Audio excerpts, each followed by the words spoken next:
Hello everybody, this is new 26 for this week. 9 to 5 of course. We're down to the home stretch here. A horseshoe-in. As somebody who does this YouTube thing occasionally with their friends, it's always nice to have friends to have your back when doing something. It's nice that you have people that you can trust, albeit through the tough times, talk you through it, or just go through the slings and arrows and sometimes laughs of just doing it, figuring out strengths, weaknesses, where they fit in, all that kind of stuff. But sometimes when it comes to finding the right person for the job, friendship can lead you to making dumb decisions. And sometimes you have to forego friendship and make the right choice. And that can often be tough when having a friend there would definitely be something you would want. It brings comfort.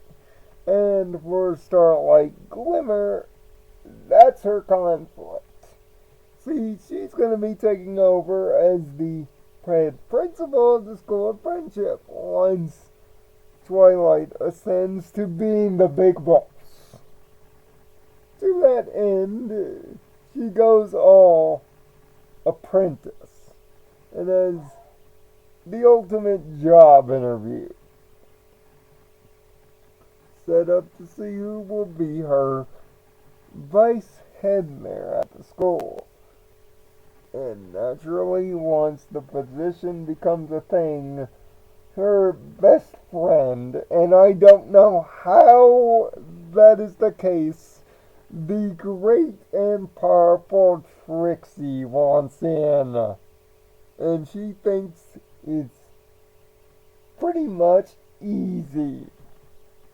So easy that one of the recurring and annoying jokes is that she winks and says the word wink. Well, wink this, Trixie. I've never liked you. Wink. You are annoying. Wink. You are insufferable. Wink. And in this episode, if not for the final third, I would have rather chucked you into a vat of alligators. Wink. The other interviewers, though, are interesting.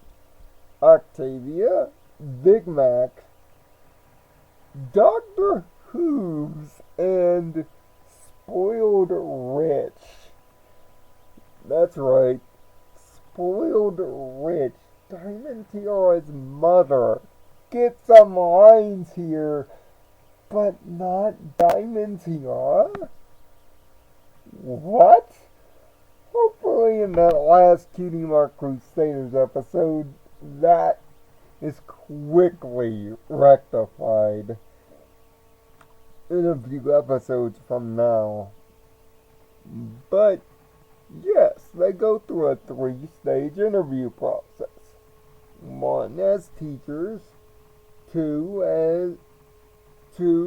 as a parent-teacher conference, and 3 as a form of a school field trip. Trixie does not do well in either of these areas.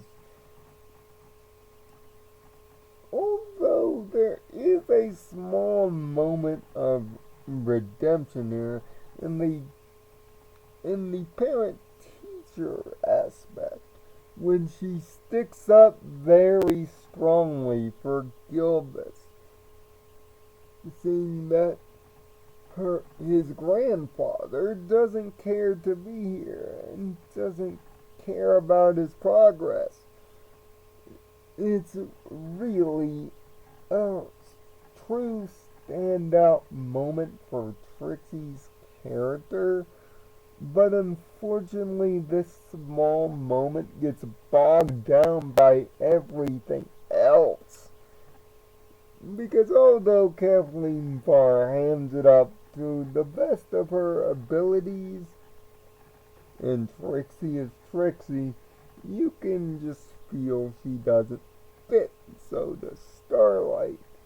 But she absolutely refuses to let her loose and tell her that she's not capable.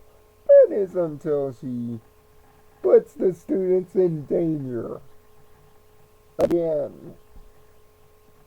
In which Starlight has one of her typical angry blow-ups. Something that she's become really accustomed to with Trixie, unfortunately. Thanks to a pep talk that's not really a pep talk from Twilight. God, she's mastered that talk the friendship lesson out of you technique. And she's done it really well. It's kinda creepy at this point. She's done it twice now.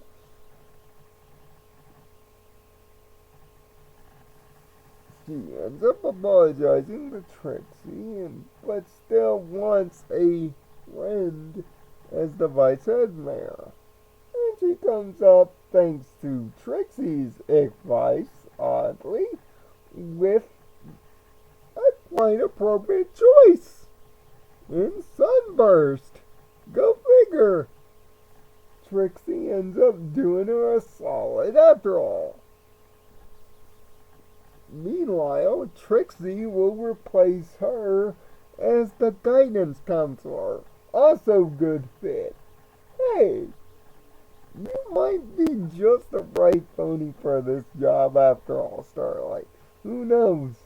It might lead to you taking over the throne in 2,000 years. Just don't let the power go to your head, dear.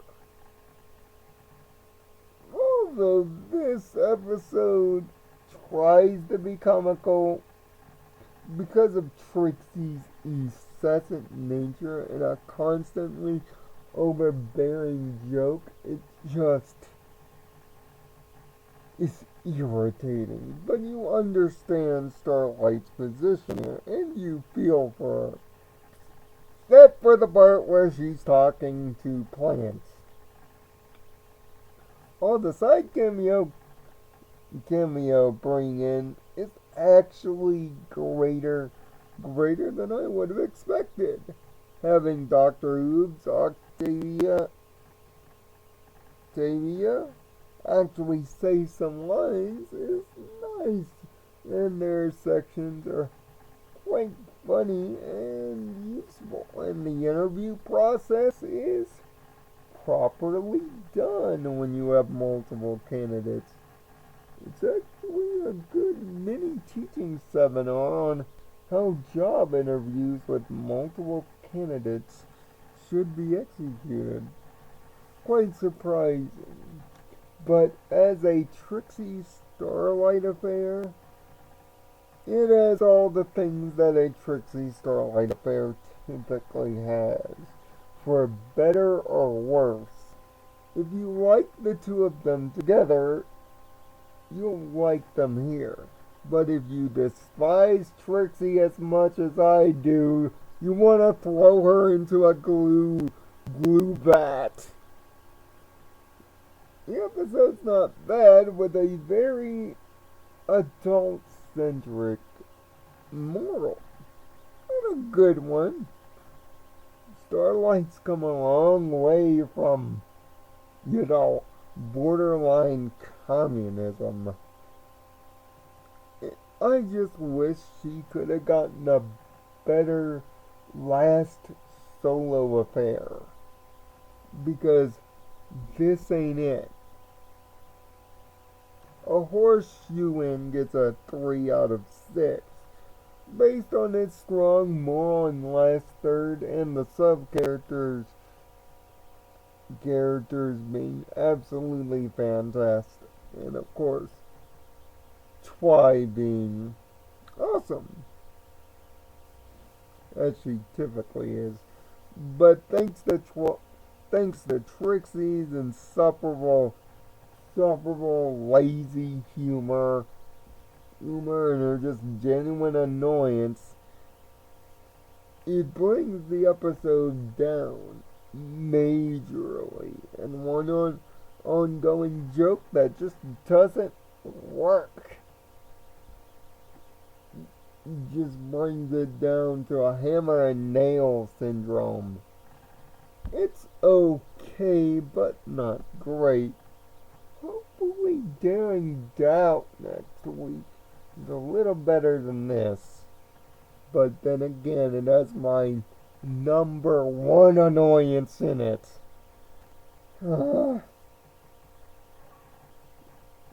Just get through these next 2 weeks, Nirvana, and everything will be fine. Until next week, tell me your feelings on horseshoe-in down in the comment section below. Follow the end card prompts to subscribe for more. Get last week's review. And also see the playlist. Until then, I'm Nirvana Sparkle. Find peace in your own Nirvana. No winks required. And I'll see you next week.